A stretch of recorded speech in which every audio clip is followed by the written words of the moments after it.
Okay guys, welcome. We got another video, virtual tutorial here of a FIDE match. Again, FIDE Online Blitz Arena playlist. Your host Colin Heim, guys. Again, black pieces. Every time I go for a quick game, the server gives me black, so here I am with black pieces again.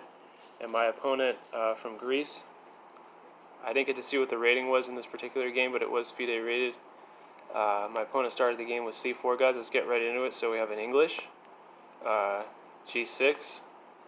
Again, guys, your instructor is really a modern defense guy. I'm really trying to tighten up my game with black here and come up with new theory. It's a lot of the times what I do online. G3 by my opponent now, maybe looking to fianchetto the light square bishop, and he does. Bishop to G3. Now knight to C6, developing the queenside knight, and E4, fighting for the center, but not looking to push one of these pawns yet, guys. Just even though the computer says D6 is good, knight F6 is also a good move. Knight E7, one of the most played moves in this would just be D4, guys. That would be best continuation. Instead, we see knight E2 here from partner online, and E5, closing the center now with the E5 pawn, not allowing any progress on the E file. Knight B to C3, and as we see, everyone, this was a short game. I wanted to show this because my opponent had a really long think on the last move. He actually ran out of time, even though he may have had a better position. But let's look at it and analyze, because this is a English opening, and we don't really look at English openings, and this is part of the FIDE playlist. So come on, guys, it's good variety for us to look at. D6, not E4, opening C4. Remember, H3 now, just not allowing the knight to get to somewhere like F4, bishop F4, things of that nature. So instead I played a decent move, bishop E7 perhaps. Bishop D7 was a little better, a little more accurate, but instead, okay, yeah, just right going after C4 pawn. It's not a mystery. My opponent plays C3 here, and castles.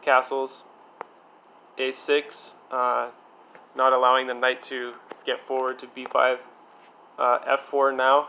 And guys, find the best move without looking at the algebraic notation. Find the best move for best continuation for black in this position. Just looking at the board. Try not to look at the notes. It actually just takes. Right? If you don't end up taking here, let's get into analysis now. If you go for something, let's say like bishop H6 now, and after takes, and white is actually capturing here again, and yes, black is threatening both the knight and the rook here. This little fork. It's not really a fork though, guys, because the knight's actually protected by E2 horse, and yeah, the rook can always move. The rook can always go to somewhere like B1, and maybe after takes. And look, black can't even recapture F6. So, in my opinion, yeah, white's just doing a whole lot better here. So that is something that would happen if you decide not to take here. That's why the best move in the position, guys, is just to capture, okay, to avoid that. So after I capture F4 with the E-pawn, my opponent captures with the knight. The E2 knight, that is, kingside knight, of course, and queen to D7 now, just defending the attack on the E6 bishop. So knight into E6, queen recaptures, and bishop to E3 now played. So two knights for myself, and my opponent has the bishop pair here. What's the best move in this position for black, guys? The best continuation for black? Well, actually, I played knight to D7 here, and this is correct because we'll see here shortly. Knight to D5, right, just attacking C7 weakness. Rook A C8 now, defending. And king to H2. King to H2 was played because if now I want to change the course of one of my knights, let's say, the king needs to go to a better square. Actually, the reason why that was played, guys, was just because, yeah, he was trying to avoid this bishop d4, which actually wasn't even that good of a move in the game. So here we see after rook c8, king h2, and bishop captures b2, and the rook is going to b1 now, obviously attacking the bishop, saying, where are you going to go? Dropping the bishop back to d4 now. Let's get into a little analysis again. If captures, and rook into b7, and now there's a double attack here on the c-pawn. What to do here for white? That's a good question. I think probably the best move in the position is just c6, and now where is the knight going, so to speak? Okay, then it says the best move is c7, obviously, attacking the queen directly. And yeah, the best move is just e5 for the queen. We did not see that in the game, guys. That was virtual analysis. Instead, bishop to h6 was played, now attacking the f8 rook. And now dropping back, as there was no point for the bishop to be on d4 any longer. Captures, exchanging the dark squared bishops. And now my opponent captures here on b7 with the rook, as there was an open file. And as we mentioned in the previous analysis, yes, there is a double attack on the c7 pawn. That is why in this position I played knight from c to e5, and this was the last move played in the game, guys. My opponent spent the rest of his time, probably shy of about 7 minutes left on the clock in this 10 plus test rapid, FIDE Online rated blitz rapid game, excuse me. And I guess he couldn't find a continuation. Let's go a little more forward here in this position and find maybe the best continuation for white. Okay, well, in my opinion, knight should just recapture here. And yeah, rook, queen e7 is the only move, as there are no real safe squares to go to. Maybe g5.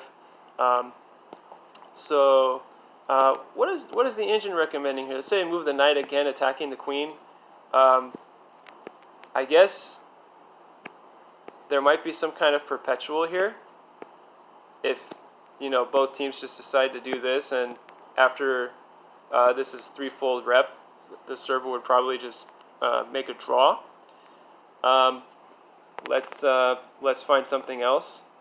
Let's go back to e7 here, and maybe if white wants to continue with something else here, perhaps he could push d4. I don't know how risky this is now because the c4 pawn is hanging, and the engine doesn't even recommend taking c4 in this position. So, yeah, I encourage everyone here watching this virtual tutorial, this analysis of this, you know, online FIDE game, guys.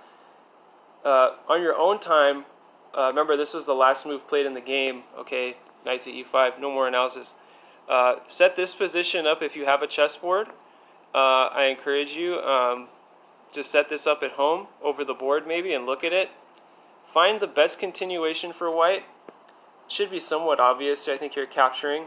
And then what should white do after queen to e7? After queen to e7, what should white play? Because the only concern that I would have here is, you know, for white anyways, let's just say, let's play a random move like, okay, it says not to move the queen, it says not to move the rook, it says not to move the bishop. Yeah, it's, okay, maybe just capturing this free pawn on a6. There is something like, yeah, maybe queen to g5, and white could continue with maybe, yeah, it's very challenging in this position to find the best continuation. Perhaps that was why my opponent stopped to think in this position for about a whole 7 minutes. And yeah, again, everyone, if you have the time, set this position up over the board and try and find a game after this. This was 19 moves. This was another miniature brought to you by Colin Heim with US Virgin Islands Chess Online Virtual Tutorials. And my opponent lost on time. So thank you guys for watching this video. Hope you enjoyed it. See you on the other side. And goodbye for now. many more videos to come in the future, a lot more analysis and exciting stuff with our U.S. Virgin Islands expansion project. Thank you guys for tuning in again, and ciao. Bye-bye for now.